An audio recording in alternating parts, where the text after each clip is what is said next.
Bailey. Where were you Sunday? Why? Sunday was Mr. Carlson's church auction. Well, I know. It was really embarrassing. Les, Herb, and I were the only employees who showed up. Well, I was called away suddenly to Dayton. Oh, come on, Les. Nobody's ever suddenly called away to Dayton. I was visiting my mother. Oh, well, that's nice. How is she? Even smaller, I'm afraid. Well, I'm sorry. We had lunch together. You know, it's very disconcerting to have those two little eyes peering up at you from table level. Well, you didn't really miss much, Les. I went last year. All they auctioned off was a lot of junk. Oh, they had one nice thing this year. It was this really amazing painting of a sunlit summer lawn filled with geraniums and wicker furniture, and in the background, two women strolling in the gentle summer breeze. Oh, I loved it. Did you buy it? Oh, no. The painting was the last thing auctioned off, and I couldn't afford it, so I chickened out. Well, I didn't. Hello, Herb. You bought the painting. I did. You bought it? Don't rub it in, Bailey. Les, this is it. This is the painting. Where were you? I was out of town. We had a date, Lester.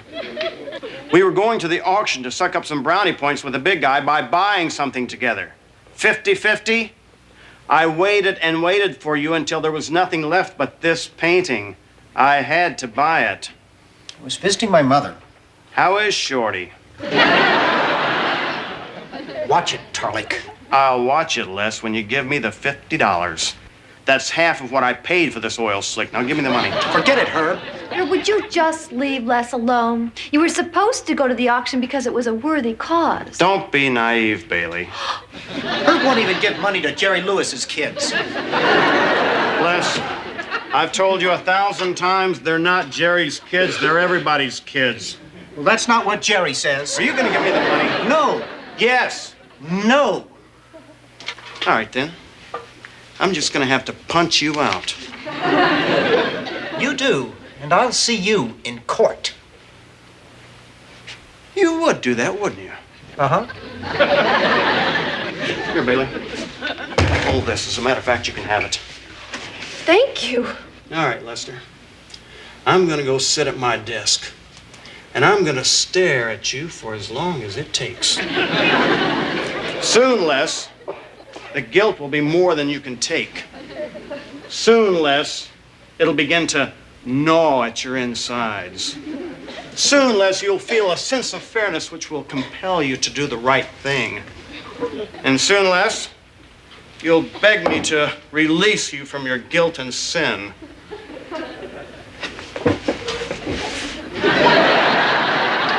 I dearly love the sound of a bagpipe.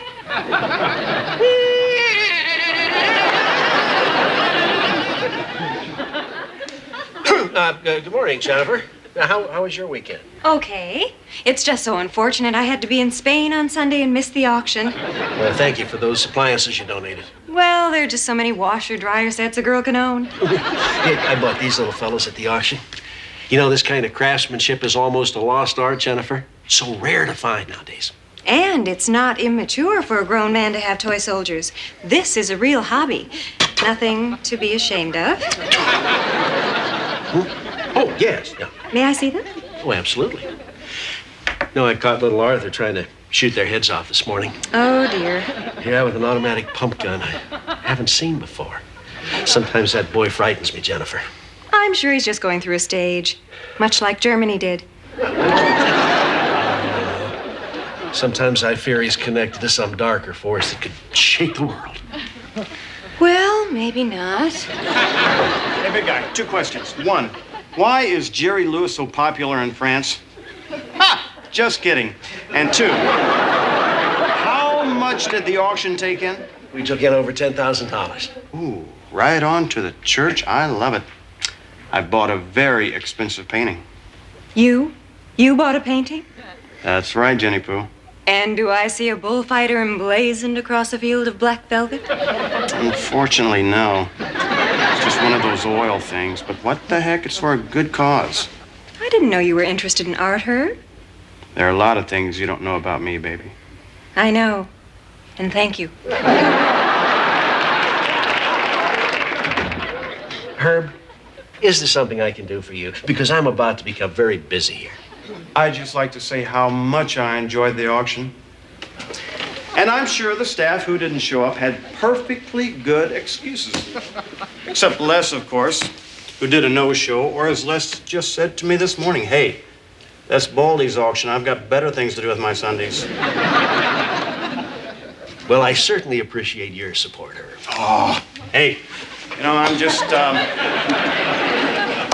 glad I was able to open up my heart, my pocketbook to buy a painting, which, in all honesty, I don't like that much, for a church I'm not really a member of, to help find a cure for a disease that, quite frankly, doesn't affect that many people. Well, thank you, and I mean it. Thank you. No, thank you. Herb, exactly what is it that you want? Would you be interested in buying that painting back? No. Perfect, perfect, I understand. So what if I don't have the money to take the family to Milwaukee? Oh, well, for months now, you know, Lucille has been planning a family trip to Milwaukee to tour the different breweries there. Her brother is an assistant brewmaster. Did I ever mention that? No, probably not. Well, to make a long story short. Herb, look, will you get out of my office if I buy your painting? Yes, sir. Well, exactly how much you want for it? Well, whatever you feel in your heart is right. Oh, how about $10? Oh, gosh. I probably need a little more than that. You see, I paid $150 for that painting. Were you there when that painting was auctioned off? Yes, I believe you were. And come to think of it, I got that painting for $100. What am I thinking about? I'll give you $50 if you get out of my office right now, $20 if you're still here 20 seconds from now, and $10 if we're face to face a minute from now. I'll be right back before you can say, thanks, Herb Charlie, for helping my church. What do you mean it's your painting? Well, you gave it to me. It's mine. When? 10 minutes ago. Where? Right here. You said here. You can have it. Bailey. You can have it as just a figure of speech. People say it all the time. It doesn't mean anything. It's like, thanks a million or so's your mother. It's my painting, Herb. Thanks a million. I really don't believe you. I just don't believe you, Bailey. You come in here every morning in your freshly pressed outfits and your freshly scrubbed face, and you sit here all day, hardly speaking above a whisper, and then, when a man is vulnerable, shaken, upset, you just reach out and rip from him what is rightfully and fairly his. Bailey, I'm just so disappointed. Herb, so is your mother.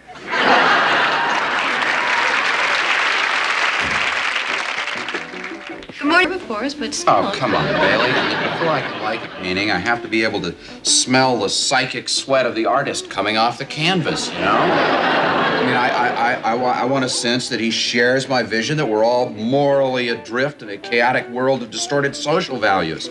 I want to feel his loathing, his self-contempt, and all those dark urges. I want to sense from his work that he's come to grips with his own homosexuality, if not going to jail for it.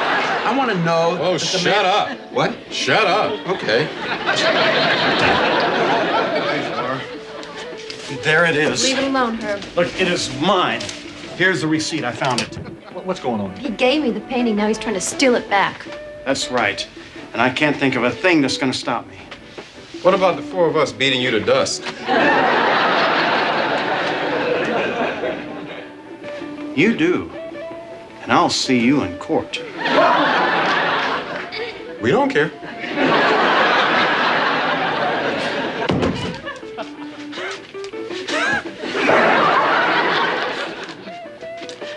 Can I speak privately with you in the hall? Nope. All right.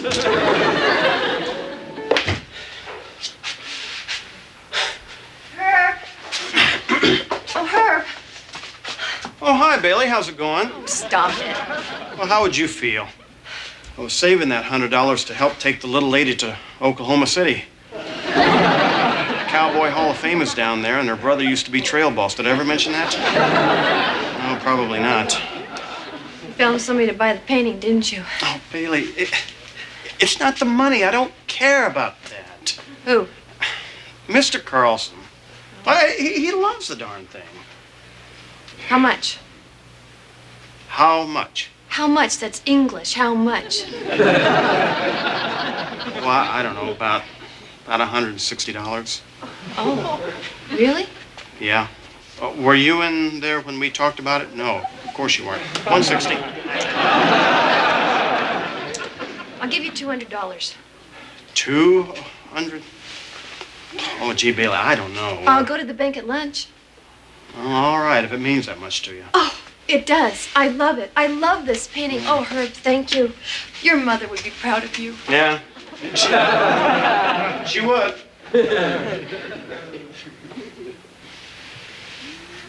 God, I have no values.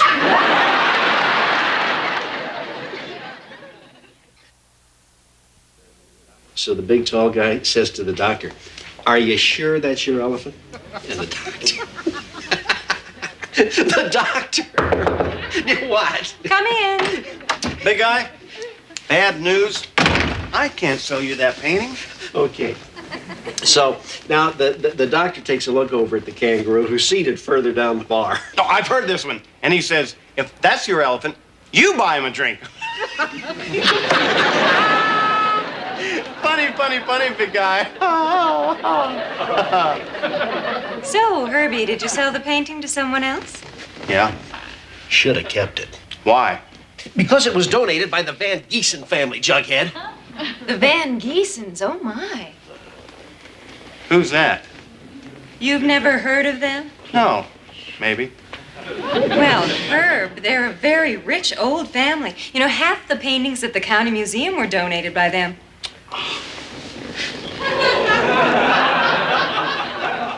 I knew that.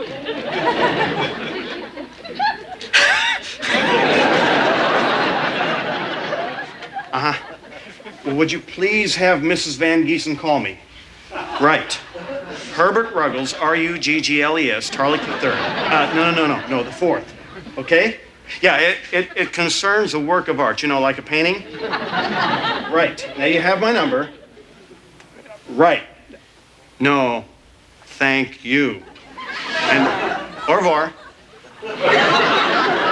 That's French. What an idiot.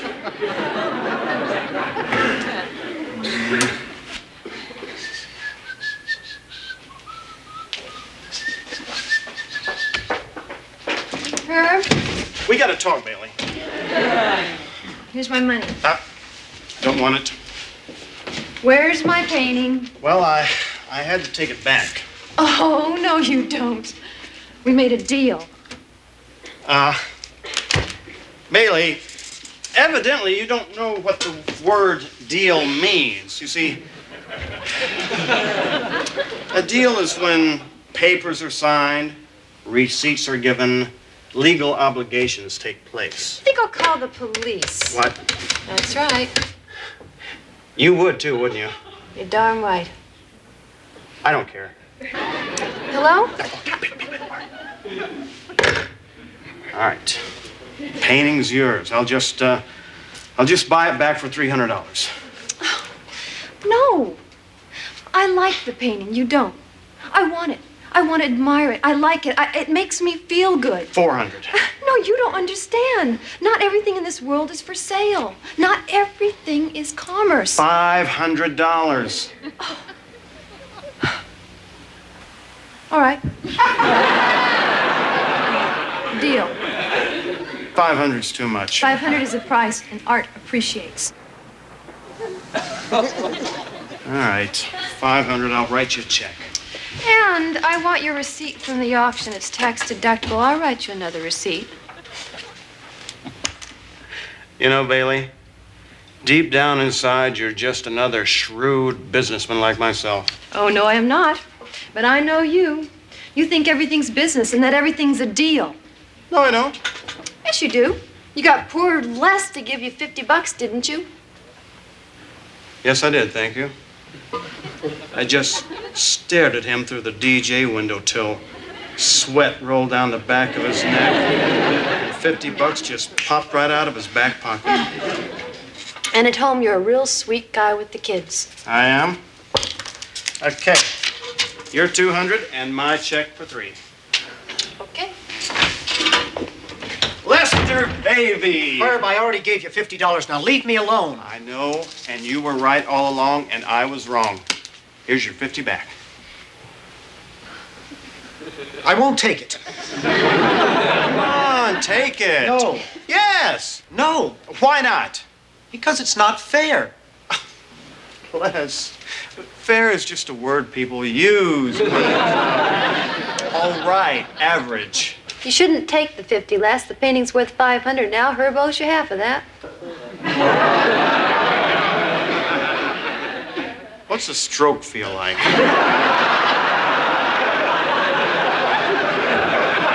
Well, obviously, you found another buyer. Half the sale price must go to Les. No, I didn't find another buyer, really. I'm not lying this time. I mean, I'm not lying. Now, look, I just want the painting. I tell you what, Les. I'll give you your 50, and I'll write you out a check for 100. Well, Don't do it, Les. Do it, Les. Trust me. all right, Herb. I hate him, but he's my best friend. Les, it's so dumb. He has found out that the painting is valuable. This is another one of his little schemes. Is that true, Herb? Okay. All right, Les. It is a scheme. But when have you ever known any of my schemes to pan out, huh? I mean, when was it that I never wound up on the short end of a stick? And the 50? Herb, do you know anything about a call for Ruggles the Fourth? Oh, I'll get that, thank you. Hello, Mrs. Ruggles? Oh, I'm sorry, Mrs. Van Giesen, I'm Ruggles. Hey, listen, I purchased a painting which you donated to a church auction. Yes, right.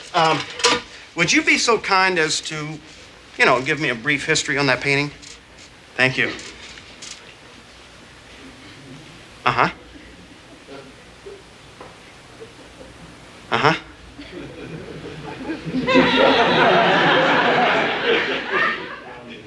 Thank you. Au revoir.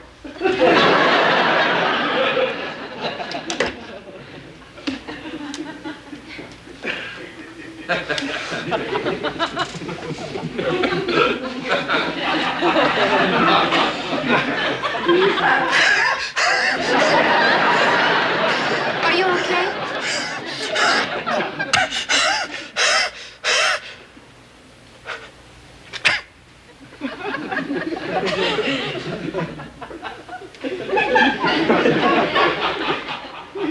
Her son did it.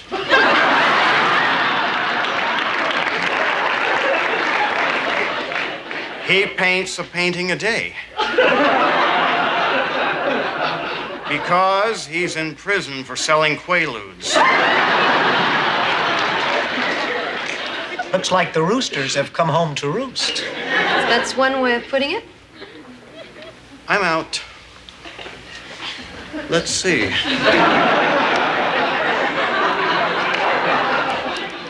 $100 for the painting. 100 to Les.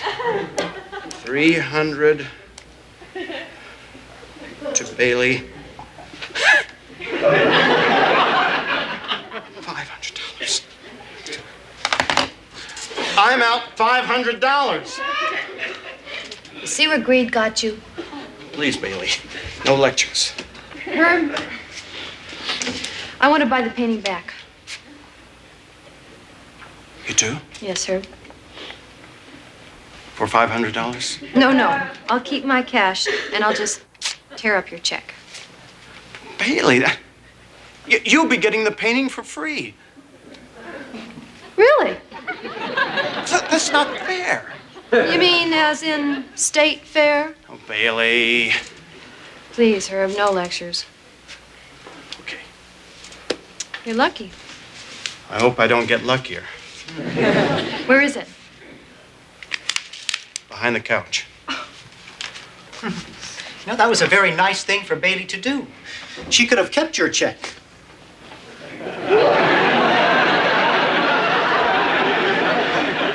Yes, it was a very nice thing for Bailey to do. Speaking of nice, I believe you have $150 of my money on your desk. Oh, yes. Herb, I think you ought to learn a lesson from all this. So I'm going to give this to Jerry's kids.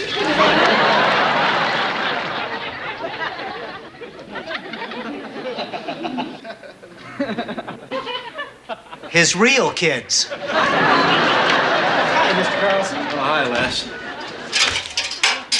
Say, where were you on Sunday? Yeah, where were you? I was in Dayton visiting my mother, Mr. Carlson, something I'm sure that you can appreciate. But I wanted you to know that my thoughts were with you in your very fine auction.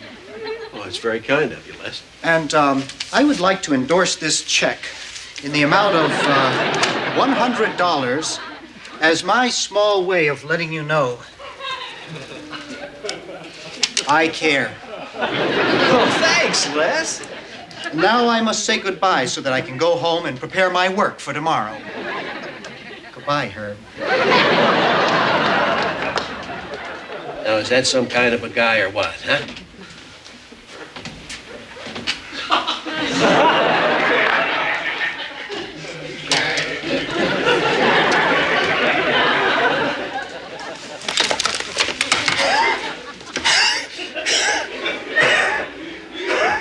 You should see somebody about that.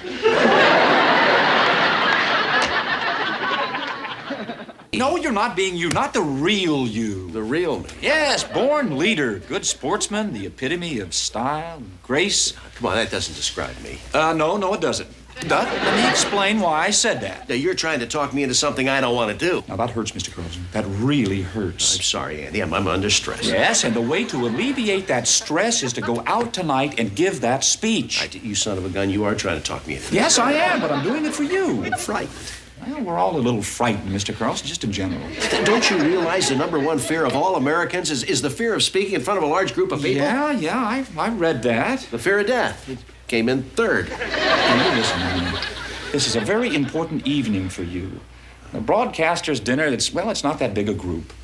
No, but they can be mean. This is a boring speech. I know it is, Andy. It's dull.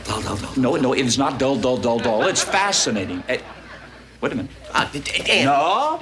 Come on. Jennifer, could you come in here, please, a second, and just help me out? How may I help? Mr. Carlson is frightened. Yes. It's about his speech tonight. Oh, yes. You know, he's been looking forward to this for weeks now, and he's chickening out. Aha. Well, then what he must do is go through a desensitization process. Fear comes from not knowing what will happen. If you rehearse your speech in front of people you know, you'll find out what happens. Once he realizes that people are interested in what he has to say, he'll feel much better. Perhaps he could give the speech for us this afternoon. Oh, that's a wonderful idea. Now, wait a minute, Jennifer. Did Andy get you to say that? Mr. Carlson, nobody ever gets me to do anything. That's true. What about it, Mr. Carlson? Huh? Be good practice. Well, no, I guess it didn't hurt. Jennifer, could you get everybody together in the bullpen, please? Oh, all righty. Well, another good trick for conquering fear is to imagine your audience is completely naked. Naked. Gee, good gravy.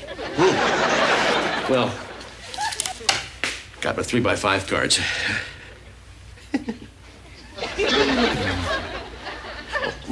No reason. Now, wait a minute. Will you just... No, I promise. Tonight, Mr. Carlson has the honor of delivering the keynote address at the annual Ohio Broadcasters Dinner. Oh, God. Since none of you people are nice enough to have been invited to that function, I've asked Mr. Carlson to preview that little talk for us, and he has graciously agreed. So, ladies and gentlemen, the incredible Art Carlson. Come on. Thank you.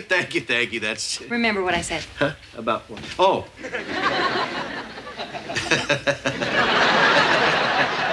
Mr. Carlson, the speech.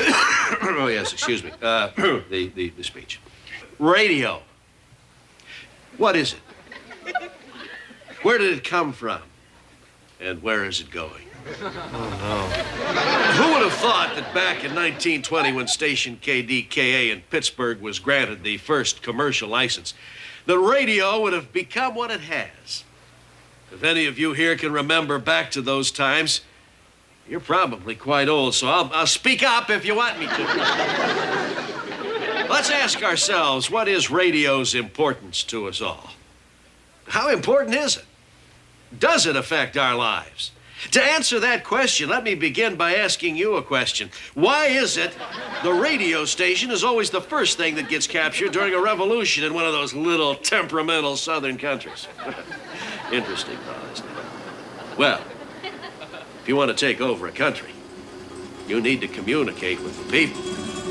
You must, therefore, have the airwaves. Forgive me, darling. I'm sorry for these constant interruptions. They cannot be avoided. I have my duties. See, I said I did not wish to discuss it any further. Gracias, Buzzy. I'm sorry, my dear. Oh, Franco. There's been some rebel action today near Esteban, but it is of no great concern. I wouldn't want to take you away from your responsibilities. If anyone could, it would be you. But I'm a servant to my people. My people are my children, so I am their father.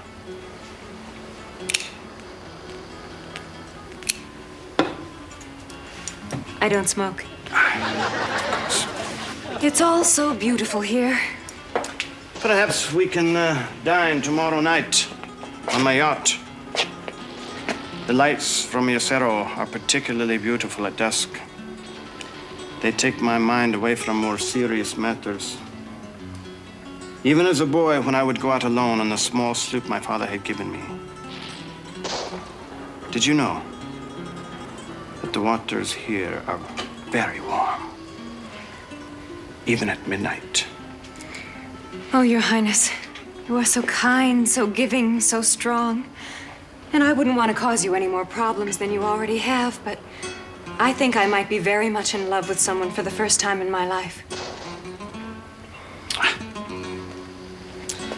It is possible that I, too, may be in love with someone. The Pope has again refused the divorce. Ricardo called me today from Rome. He says the situation is quite impossible. I understand, Your Highness. Sometimes religion can be so inconvenient. But we have tonight. And the night after. Oh, no. I have so much more than that. I have the memory of all these nights, and I hide them away under my pillow. My darling.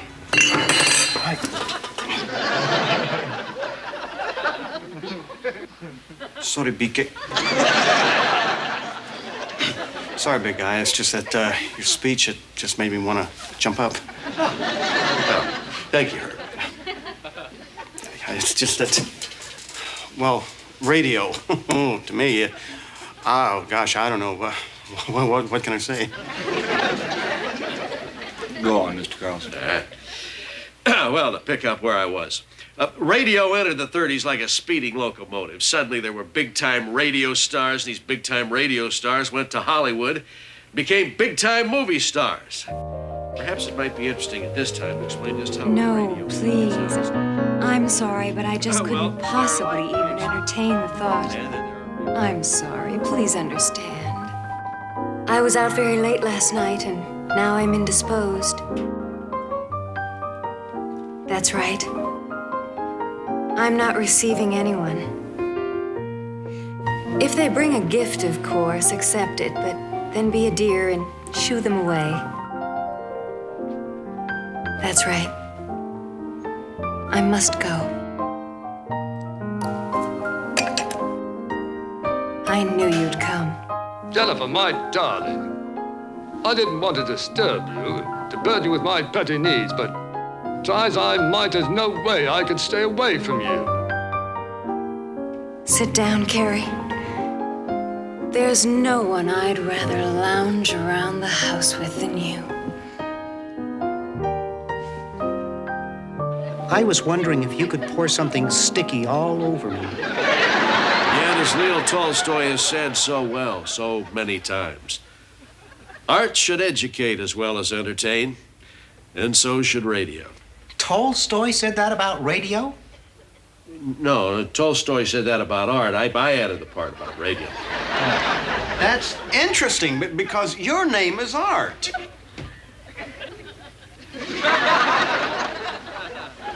As I was saying, in 1937, the CBS radio network sent Edward R. Murrow to cover the Second World War. Oh, boy, he's my hero. And by doing so, changed the face of radio forever. Who can forget the men, the machines, the invasions, the blitz, the rationing, the general unpleasantries? London at that time was a city cut off, except for the unending supply of material from America. And of course, radio. This is London, on fire tonight as it has been for the last 10 days. But while it is a city aflame, it is also a city unvanquished.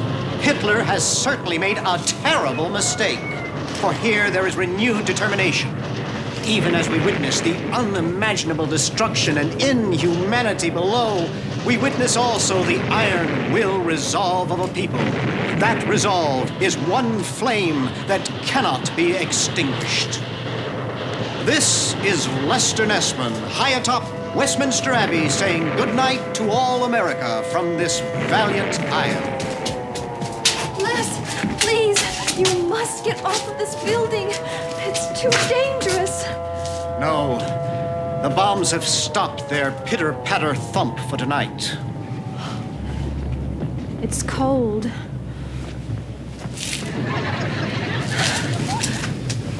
Do you mind? No, I don't mind. The world could use a little human closeness right about now. I guess I ought to be getting back to the hotel, have a few drinks with Walter and Eric, and then drop off into some dreamless abyss, forgetting that I haven't eaten since yesterday. Can I drive you? Well, sure, Toots, you're my driver.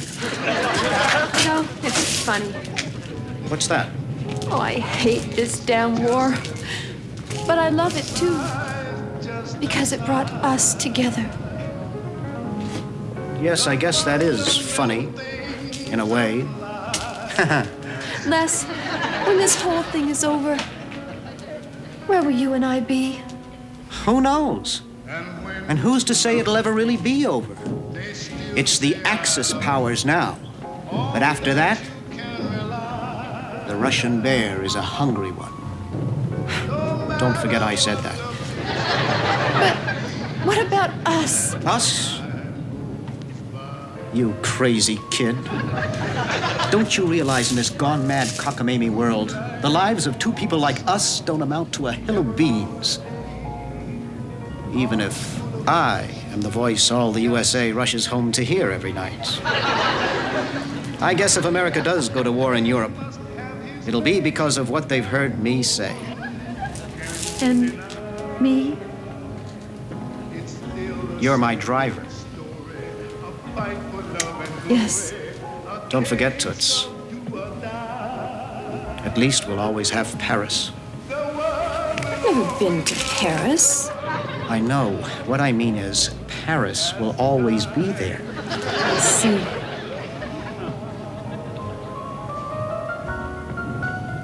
What are we going to do? Why don't I meet you at the car? Okay.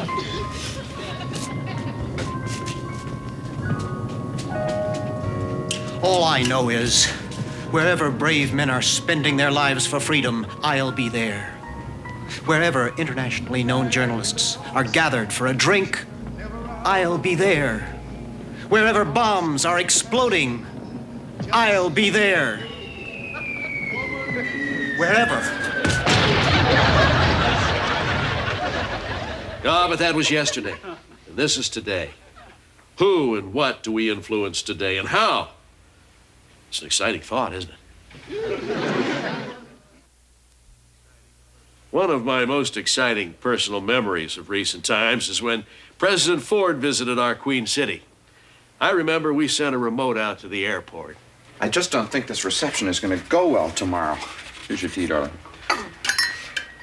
I swear, I think the last tenants took half the silver with them. We had 500 guests invited. Well, don't worry about it.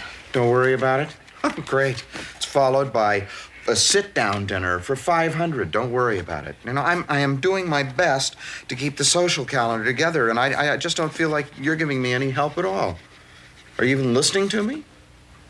Huh? I'm sorry. I've got a lot of things on my mind. I know you do, darling. It's just that I feel so distant, so left out. Well, I'll make it up to you and the kids this weekend. Thank you.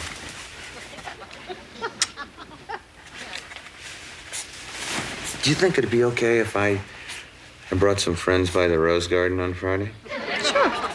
I'll be at Camp David most of the day. Oh, thank you. What? Thank you. Thank you, I'm honored, etc. To the brand new Prime Minister. No. To our recently recognized friends in the Asian community. Good. We say, Who is it that makes radio run? Well, it's the dedicated men and women like yourselves who run the stations. And don't think running a station is easy. Far from it. Bringing a station together under a single banner of leadership is no easy task. Marconi. Oh, that was my favorite part. I should talk more often with you. Absolutely. Frankly, Andy, I think I stunned him. Yeah, I think you did. Good morning, Herb. Is something wrong? Yeah, something's wrong. Could I help? You know, without really getting involved. No, I don't think so. Okay.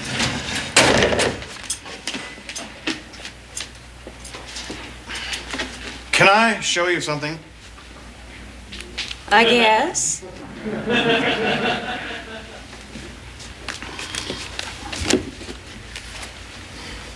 Why do you have that? I think it's dying. It's pink. I know. It's a pink frog. It's Greenpeace. It's my daughter Bunny's pet frog. I was spray painting the interior of the kitchen cabinets last night. And I accidentally sprayed him.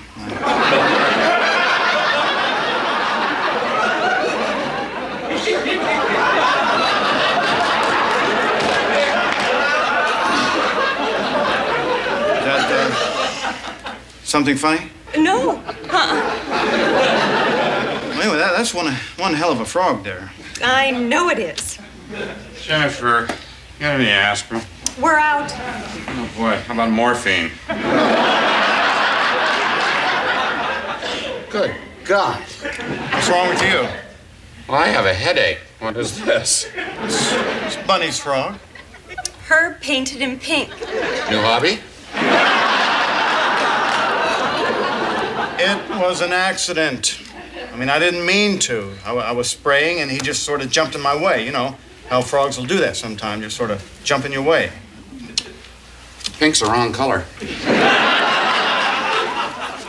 Oh, I'm sorry, Herb. I really am. I nearly killed my daughter's favorite pet. Well, maybe we can do something. Here, let me see him again. Okay. He's not moving. What? Don't say that. Well, he's not. Well, do something. Do something. What? I don't know what to do. Water. He needs water. Oh, he is not moving at all. Okay, stand back. Oh, no, Herb, that's hot. Oh.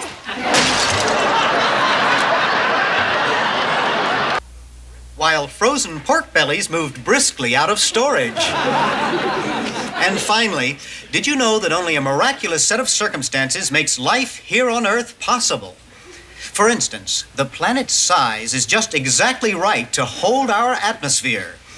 The atmosphere contains just enough oxygen to support life, and our distance from the sun is just perfect for the right temperature. Should there be even a trivial change in any of these conditions, all life here on Earth would most certainly be obliterated in a matter of milliseconds.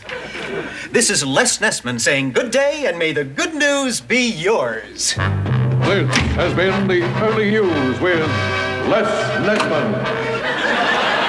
Slow news day? Well, I'm ending all my reports now with some interesting human fact, John. People seem to like it. What's wrong with you? What do you mean? Well, your face. It's gray. It's not your normal gray either. It's more ashen than usual. I got just a little headache. I think maybe I'm coming down with a cold, you know? Well, you should go home and rest, drink plenty of liquids, and... It's not serious, Les. What are the symptoms? Just the usual, okay? Hold it. Nessman, Cincinnati's window to the world. All right, somebody hand me the Windex because the view is getting warped. This is the doctor. These are the Kinks from way back in '64. You really got me going. You got me so I don't know. Are your legs sore? Yeah, now that you mention it. And headachy in the frontal lobe? Up here? Yeah, more and more.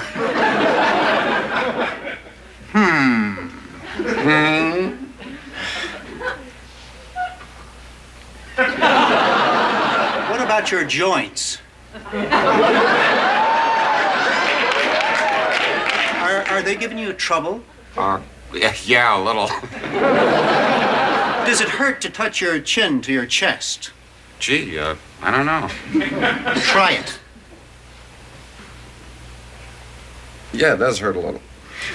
If I touch you here, in the small of your back, Yeah? right there, does that seem slightly sore? It's a little tender, yeah. I see. Let me see your hands. What do you think's wrong with me, Les? Probably just a simple cold.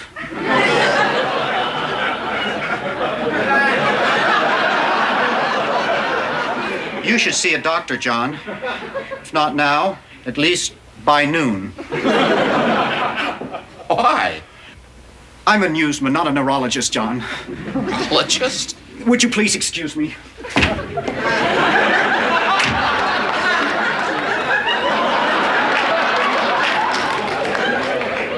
I'm dying. He's not dead, Bailey. He's just resting. That's all. No, I did not say he was dead, Herb. I just said he looks a little pathetic. Won't the paint come off? Morning. Good morning, Les. Herb has a sick frog. I beg your pardon? Well, it seems that this frog...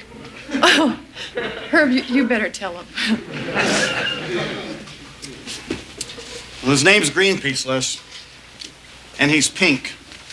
So don't look at him and tell me he's pink because I already told you he's pink, okay? I accidentally spray painted him. There he is. Ooh. He's pink. Hi there, Greenpeace. You look like a cute little froggy. Doesn't move around much. He's a very sick frog, Les. Oh, I see. What shall we do? I don't want to hear it, Les. Why? It's bad luck to take advice from insane people. I've never heard that. Hey, Herb. Mr. Carlson wants me to find out why you're throwing coffee pots around the lobby this morning. I have a sick frog on my hands, Andy. Oh, well, that explains it. You want to see him? Hey, why not? I like to have as much fun as the next guy. Well, he's pink, Andy. So don't look at him and tell me he's pink because I've already told you he's pink, okay? I accidentally spray painted him. There he is. You did what? I spray painted him. You painting your car?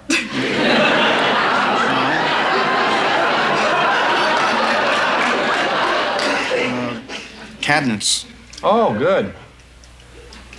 What's his name? Green peas. Looks like pink peas.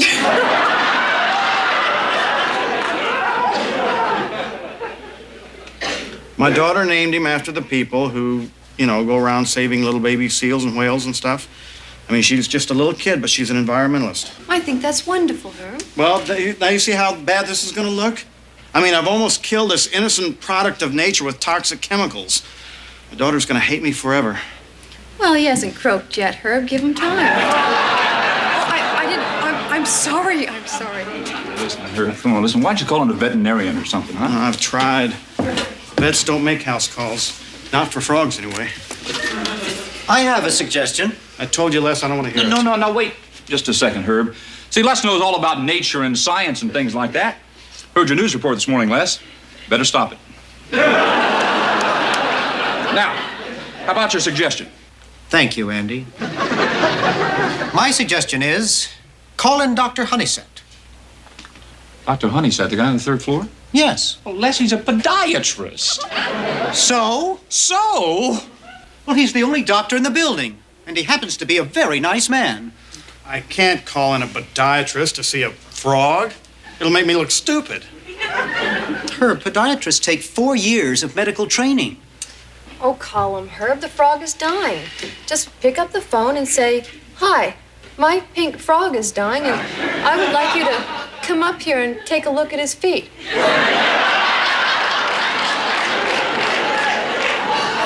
I am sorry. I could not resist it.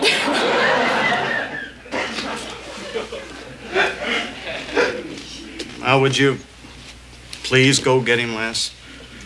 All right. Won't be easy. But we all know that I can be extremely persuasive at times. Not to mention frightening. What? Just go. Jennifer, Yes, Johnny? could you get me the name of a good neurologist? A neurologist? I thought you had a headache. Yeah, so did I. I think it's a lot more serious. Boy, I better sit down. Well, here, let me help you. Right here. I failed the chin-chest thing. The chin-chest thing? Yeah, you know. No, I'm afraid I don't. This way, doctor. Les brought a doctor. Are you a neurologist? No, I'm a podiatrist. Podiatrist? I don't understand. It's the study and treatment of feet. I know that. Dr. Honeysett is here to see Herb's frog. Of course. Come on. Doc, hold it. My head aches, my throat's sore, I ache all over, and I want you to see this.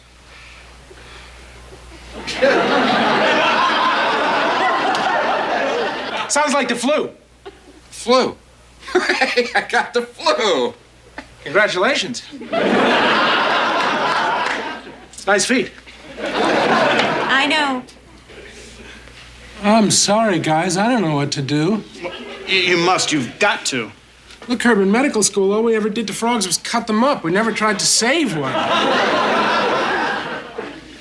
Let's go talk to the receptionist. Look, Herb, I don't know how to say this to you, but I really think that somebody should. What? It's just a frog. And you call yourself a doctor? It's more than a frog, it's Greenpeace. People and their pets. Yeah, you're telling me that is the truth. This morning, I think I'm dying. All anybody around here can think about is this frog, the pink frog. I'm a human being, you know? It's like in the movies, though. You can waste the entire Confederate Army. Nobody cares. 395,000 guys deader than doornails. But you kill one collie, everybody collapses in grief. What's wrong with him?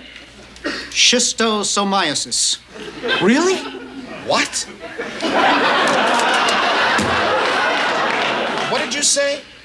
Well, it's probably just a common cold, but the symptoms are suspiciously similar. Let's get back to the frog, please. Hey, wait a minute. I'm dying here. I got schisto something. He's a hypochondriac. No, you told me that I had the flu. You gave me your word. I don't know. I do feet. See a specialist. What, a neurologist? Okay. The frog, please. All right. Maybe we could give him an aspirin or something. Wait a minute. I got schisto something. Get out. Please, John. I don't believe this. I suppose if my throat was throbbing and I was eating flies, I'd get a little attention. Now, Herb, what you gotta do is get the paint off of the frog. I don't know how to do that. I just came up here as a favor to Les. You know, he was my first patient. That's true. Oh, swell. Oh, Venus. Hi, Herb. Listen. How do you get paint off a frog? Oh, I don't know. How do you get paint off? I'm asking you. Come here. I want to show you something. Excuse me. Now, look at this. Now, see, and here's a frog who's dying because I painted him. Do you understand that? Uh-huh. Venus, surely you must know some sort of black thing. You know what I'm saying? A black thing? Yes, you know, some sort of plantation voodoo thing that helps get paint off a frog. A what?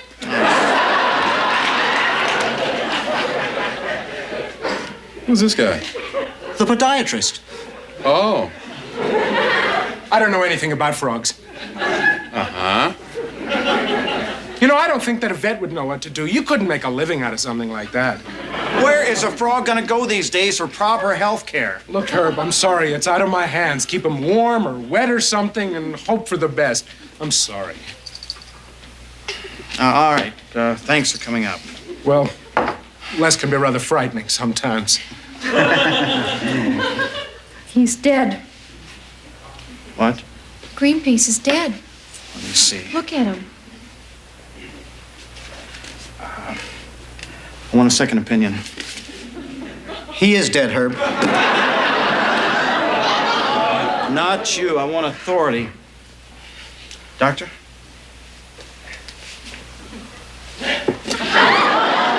Yeah, Herb, he's gone. Gone? I'm sorry.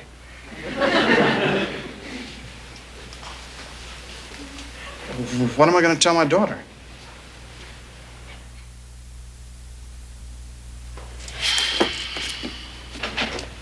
Herb. Yeah.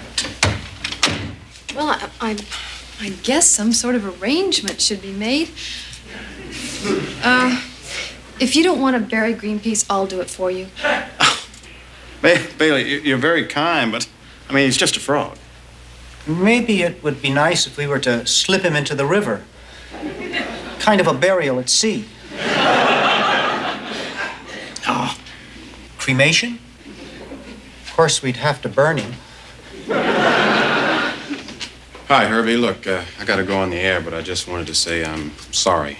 I mean, I didn't know Greenpeace, but I'm sure he was a fine frog. Hey, who's kidding who? He was a right-on frog.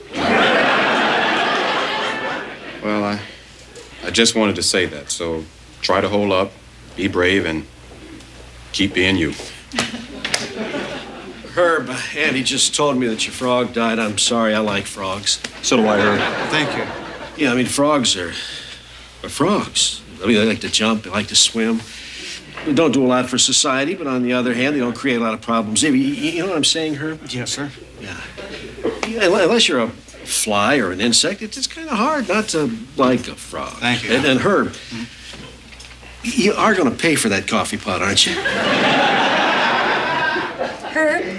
What? I'm sorry, but it's Bunny. Oh, I can't talk to her. I don't know what to say to her. Tell her I'm on a sales call, please. All right. Bunny? Your daddy can't come to the phone right now. Yes, he'll be home soon. Greenpeace? Oh, honey, I don't know. Okay, bye-bye. My sympathies, Herb. Oh, thank you. But he's just a frog. Yeah, but he was a great frog, Herb. I know, Andy, but what do you think I ought to tell my daughter? Well, I think you ought to tell her the truth. What else can you do? Andy's right, Herb. Tell her the truth. The frog is dead, And death is the logical, unavoidable conclusion to all things. You know, Herb, I guess we all think about death. I went to the beach this summer and I watched the waves. Now, a wave is a wave, but only for a second, and then it's over. But the water that makes the wave continues to exist. It's just not a wave anymore.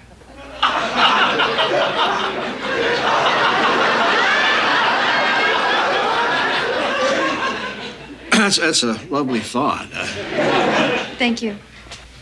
Well, it's getting pretty heavy for me around here. I think I'll just go on home. Herbert? Mm-hmm. Tell the truth. Right. Bunny? Hi, Daddy. Where have you been? Oh, busy. It's almost 8 o'clock. I know.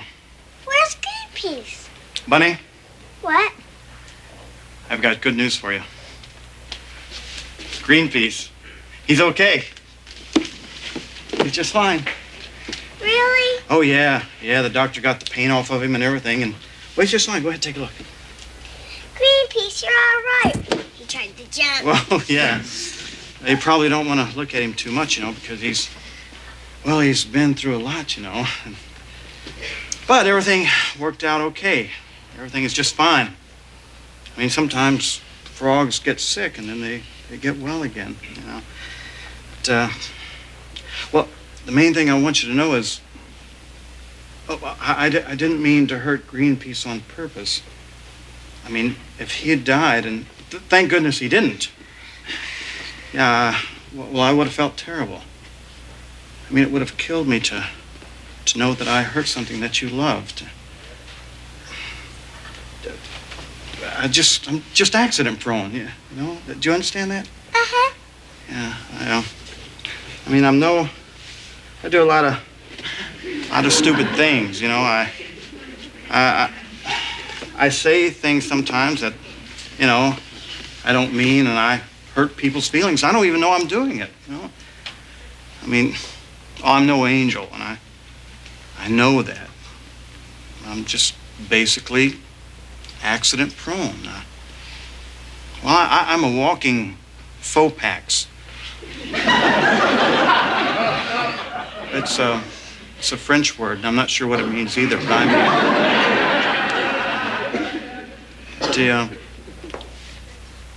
I really need for you to know that, it's important that you keep loving me and believing in me. Think you can do that? Yes. Thank you, sweetheart. That's the important thing. Well, I think I'm gonna go eat some dinner, okay? Okay. Okay.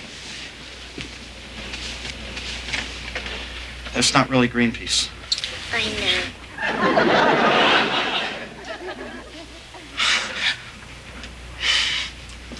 Well, we'll bury Greenpeace, okay? I mean, we'll bury him in the backyard, and we can have him here with us, and we can just honor him all the time, okay?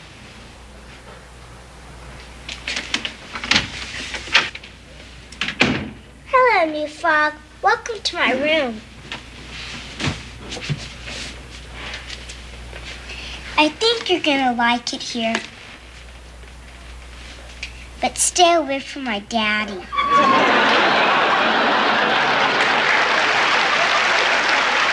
WKRP in Cincinnati will be back after this.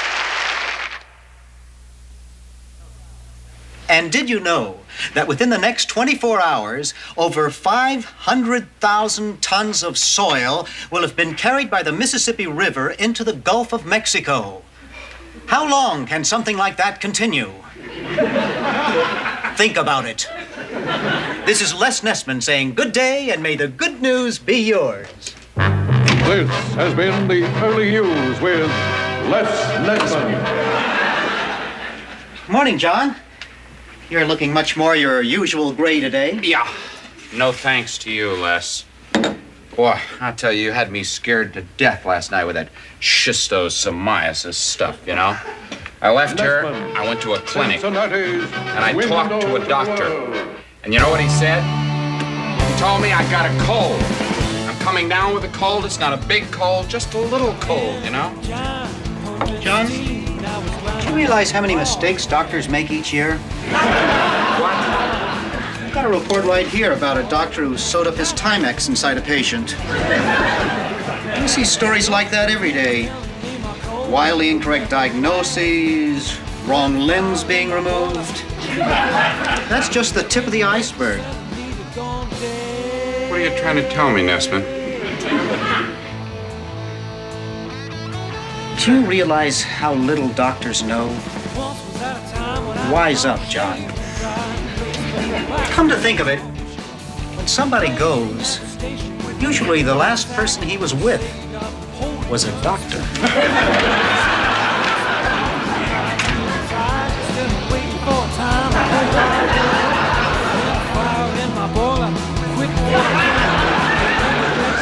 Please drive safely. And never drive if you've been drinking. This is Arthur Carlson speaking. Thank you. That was another controversial message from station manager Arthur Carlson here at WKRP. And if you'd like to rebut safe driving, please write in care of this station. And now let's have a little Miss Andy Think.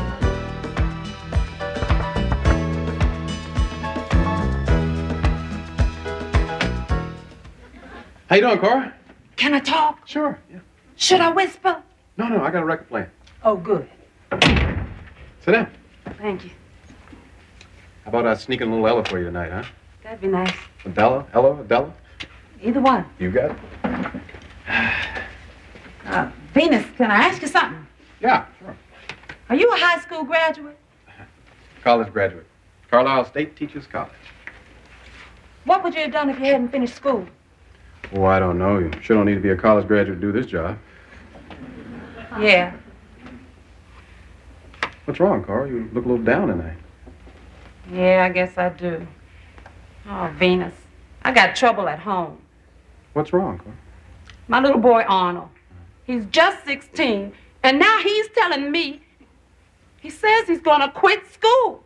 Just like that. He told me yesterday. Sorry, Cora. Venus, I don't work like I do for him to do something like that. I was for 7 years now, saving for his college. And now he's not even going to graduate from high school? You know how kids are these days. They need time to find themselves. Find themselves? I can't find him. Nobody can. He's always gone, running the streets with his friends, messing all kinds of stuff. Well, you tell him if he doesn't shape up, I'll come over to that house and I'll go upside his head. I wish you would do that. Yeah, and I would, too. Yeah, it'd be good for him to talk to somebody like you. A person who's made something of themselves. Well, you send him up here. I'll talk to him. Oh, Venus, would you? Sure. Well, what time should I tell him? Time? Go, I don't know. How about 4 o'clock tomorrow? I'll make sure he's here. And thank you so much, Venus. No problem. Well, I guess I better be getting back to work. Okay. He's just a big, dumb fool. That's all he is. Just a big, dumb fool. Yeah. How big?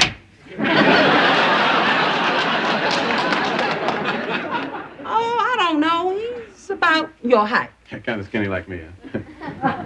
No, He looks like, well, you know, a regular man. A regular man at 16? Uh-huh. He's bad, too. Real bad. How you mean bad? You mean like he's a bad little boy or that cat's bad? No. You know, bad. Right. But watch out, he can be real tricky. Oh, tricky, huh? Big tricky. And bad. Bad. Yeah. Big tricky and bad. Well, thank you, Venus. Thank you so much. Hey, no problem. My pleasure. Hey, no problem at all. I can't help. I'm from the streets. I'm used to handling big, bad, tricky men. What time do you have? Oh, I'm not wearing my watch today. Oh, What time do you have? 4:50. Thank you.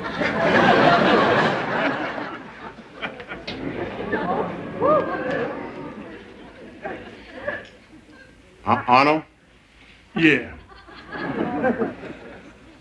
I'm Venus Flytrap. Hey. Hi.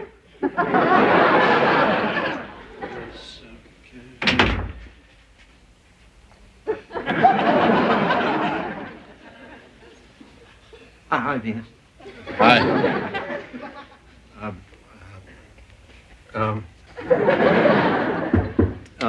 Jennifer. Jennifer. I've read through these papers just like you asked.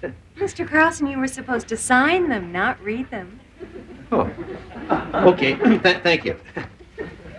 How's it going, Venus? Fine, I see. And you? Oh, it's awfully busy. It never seems to stop. Sir. Ah, well, I didn't know you were going to bring all your friends down with you. I didn't know I was going to have to come up here either. Well, nobody forced you to. That's right. You want to have your buddies wait for you downstairs? I'll be down in about 5 minutes. Let's go back here. Okay.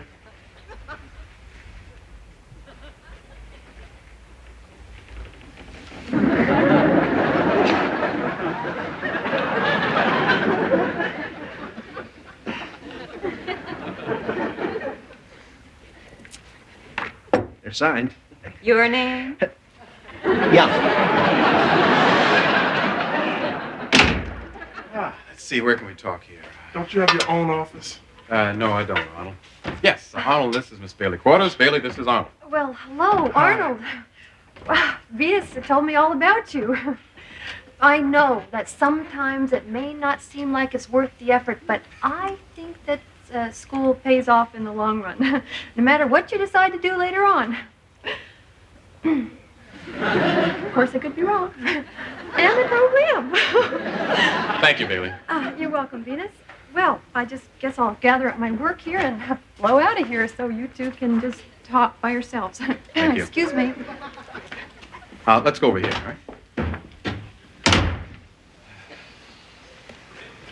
You want to sit down? No, I don't think so.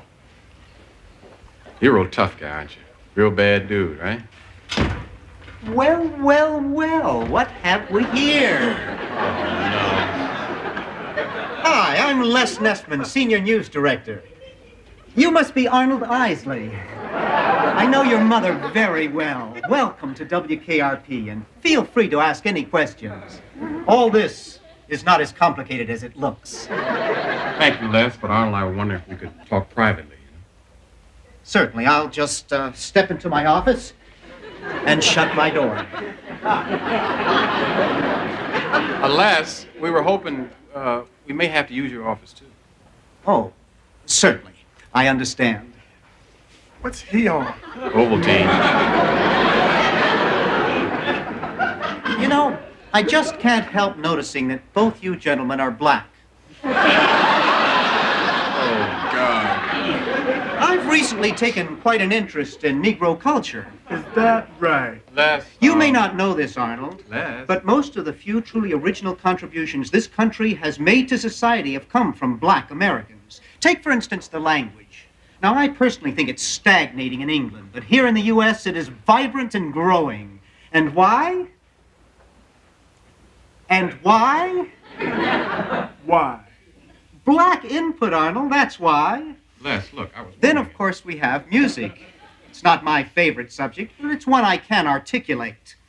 If the Beatles are the construct of modern music, and I use that word construct incorrectly, surely they were given birth to by Elvis Presley, a giant for sure, but the product of the black experience. Ergo, and I use that word correctly, blacks created modern music. Scratch an Allman Brother, and you have black. Scratch Billy Joel, and you have Howling Wolf. I could go on, but my mother is in town. Let's just say that every white rock and roll musician working today should take half of his or her paycheck and mail it directly to Chuck Berry. At least that's what I think, and I won't even go into jazz. Arnold, enjoy your visit to the station. Venus, nice visiting with you, too.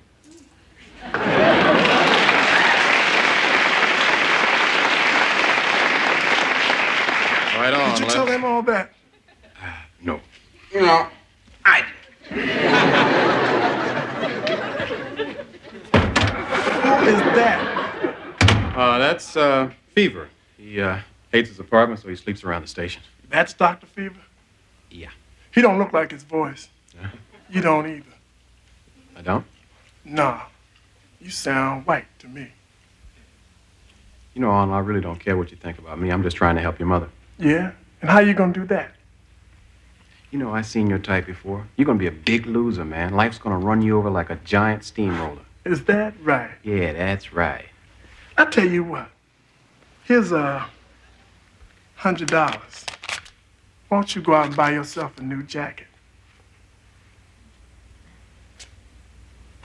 That's how life's running me over. Don't you give that money to your mother? I tried. I can't. She won't take it. Do you love your mama? Yeah, I love my mama. Well, give me 30 minutes, man. We'll go somewhere else and we'll talk. Just you and me, one-on-one. What do you say? Okay. Why not? I'm here, ain't I? Hi, brothers.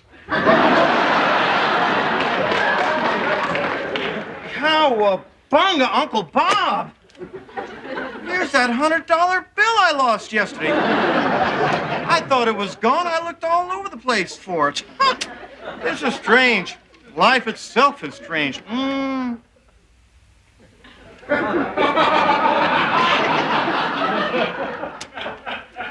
Donation.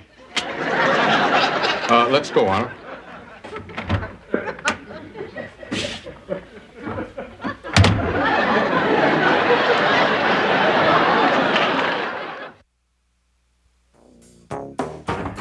See, Mr. Carlson, these editorials of yours, I mean, they're good. I mean, they're darn good. Now, I'm not saying that they're not. And, there's Bailey, not for a minute. Not for a minute. I'm not, neither is Annie, Mr. Carlson. Oh, no, sir. Now, what we are saying is that sometimes your editorials are just a little bit mild. You can't have a hot item all the time. I know that, but, sir, since you've been doing this now, you've come out in favor of good roads, better education, and spring. You came out in favor of spring, Mr. Carroll. What's wrong with spring? I like spring. Can't I talk about the seasons? I mean, why does everything have to be so negative today? Well, it's a down time, Mr. Carlson. Now, just listen to me for just 1 second. Oh, I'm sorry, and I didn't know. We'll go do it in the storeroom, all right? Look, I just want to get this over with. Come on.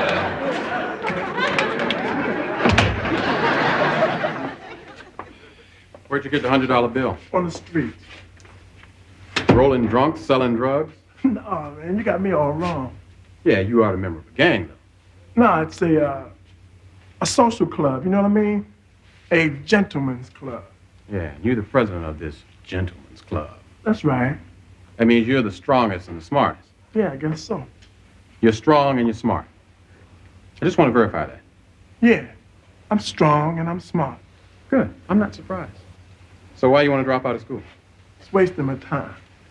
Maybe. Main reason is you don't like it, do you? Yeah, I guess so. How come? Because it's wasting my time. No. You don't like school because you look like a dummy in there. What are you talking about? You look like an idiot in class. A what? An idiot. Look out now. Hey, I'm looking out. I'm looking out. And I see a smart guy who isn't so smart when a teacher asks him a question. It's embarrassing, ain't it? I wouldn't know. Oh, yeah, you would. There ain't nobody like to do anything to make him look dumb, and school makes you look dumb. I run that school, my man. Yeah, I'm sure you do. I'm not saying you don't, but you don't look good in class, and you don't like it, do you? You saying I'm dumb? No. I'm saying you ain't strong. You want to see just how strong I am, you keep on talking. Do you know what strong is? What? Strong is not caring what anybody think about you. Yeah? Yeah. Well, I don't care what anybody thinks, especially you.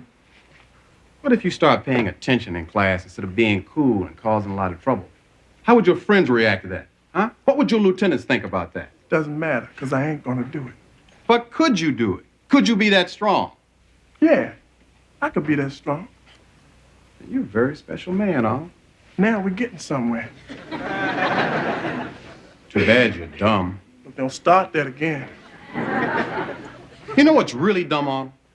You think they're trying to make you take something. They are. Arnold, those teachers don't care about you that much, man. If you're not buying what they're selling, to hell with you. They're just going to promote you right out of there. Look, man, you believe they're trying to make you take something. I'm telling you, they got something that belongs to you. It's yours. It's your right to have what they got. And if they won't give you an education, man, you got to steal it from them. You got to stand up and say, hey, teacher, I don't understand. Repeat that again. And they get tired of repeating that and then put you in a special class and call it remedial just to embarrass you. You got to tell them you don't give a damn what they call it, that you're too strong to be embarrassed, and you want what's coming to you. Why do I want it, huh?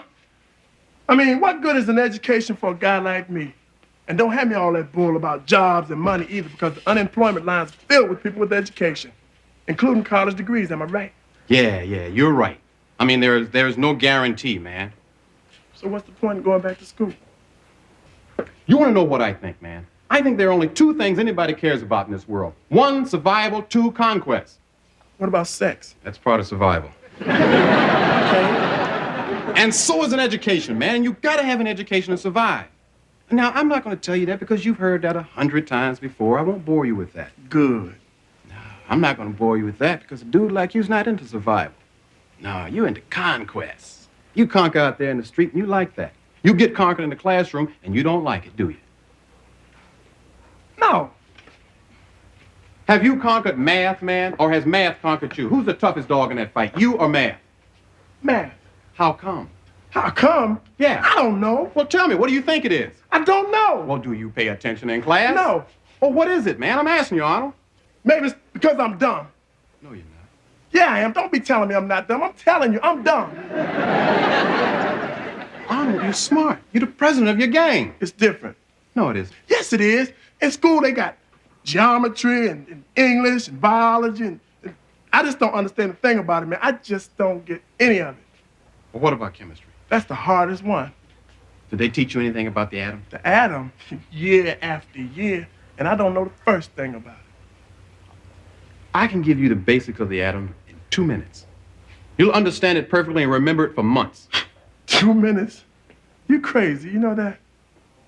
If I can teach you about the atom in 2 minutes, will you go back to school and finish out the year? How about it, huh? Come on, you're a betting man. How about it, Arnold? Yeah. Yeah, okay, sure. You got it. I got your word? Yeah, you got my word. In 2 minutes. We got a deal. Yeah, we got a deal. All right, sit down. Okay. Okay. There are 3 gangs on the street, right? Yeah, 3 gangs. And this right here is the territory. Now, here is the neighborhood. Got that? Yeah. And right in the middle of this neighborhood is a gang called the New Boys. Yeah, the New Boys. Good name. Okay. Out here on the outside of the neighborhood, on the edge of the neighborhood, is another gang. You know, these are real negative dudes, really negative, right? Right. Now, they call themselves the elected ones. All right, the elected. You got that? Really negative. They don't like nothing, see? Right. Now, they all the time out here circling around the neighborhood, just circling, you know? Checking out the New Boys. Now, the New Boys see this. And they get, you know, they figure there's something wrong here, so they make a deal with another gang. A gang of very happy-go-lucky guys. They call themselves the Pros. The Pros. Now, the Pros are very positive cats. You see, they got all the good-looking women, right? Yeah. Right. See, now the Pros and the elected ones, the interesting thing, they hate each other.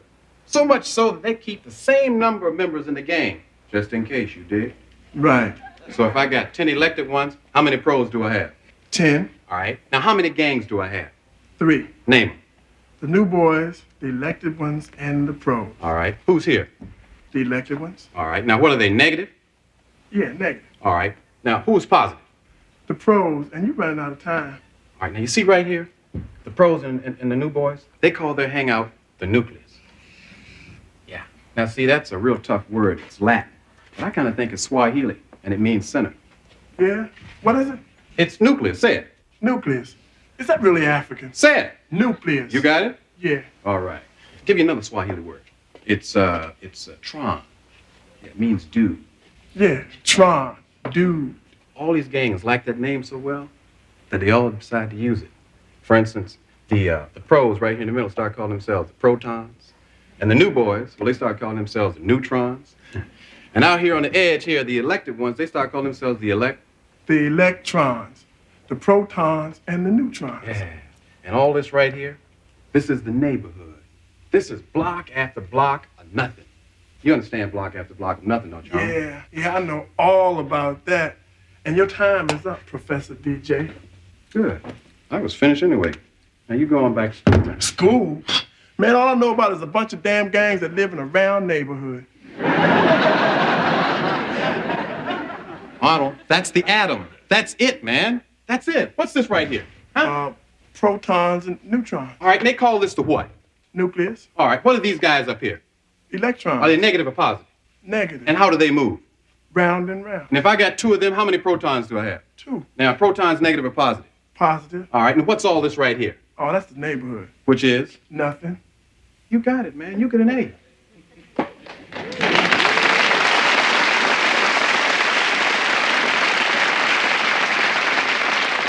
You know this stuff backwards and forwards. I do? Yeah. Yeah, I do. Yeah, well, what good is it gonna do me? I mean, I ain't never seen an atom. I can't touch it. Arnold, you've got to learn to live beyond your fingertips, man. I mean, you got to start believing in things you can't see. I see what I see. Is Africa a place? Yeah. You ever been there? No. Is it still there? Yeah. This thing here, man, this thing you call your body, that's what atoms are when they get together in a certain way. That's what everything is. It's what we all are. Do you know that 95% of the people in this country don't know what you know about it? And you conquered it in 2 minutes. Now, how does that make you feel? I guess kind of good. That's the joy of conquest, the joy of learning. And that's why you should go back to school. You know, man, you should teach school. Yeah, well, You did, didn't you? No, never did. Are you sure? Yeah, I'm sure. I tell you what, I did lie about one thing. Those words being Swahili. No, black kids seem to learn faster when they think it's about their own culture. Just a little white lie, okay? Okay.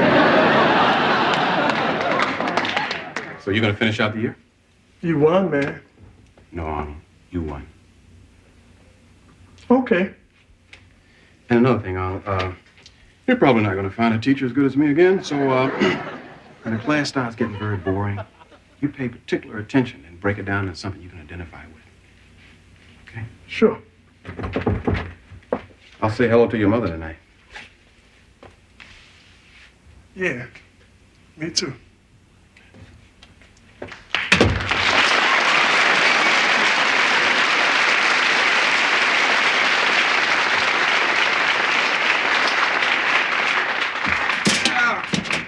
That atom stuff is terrific, man.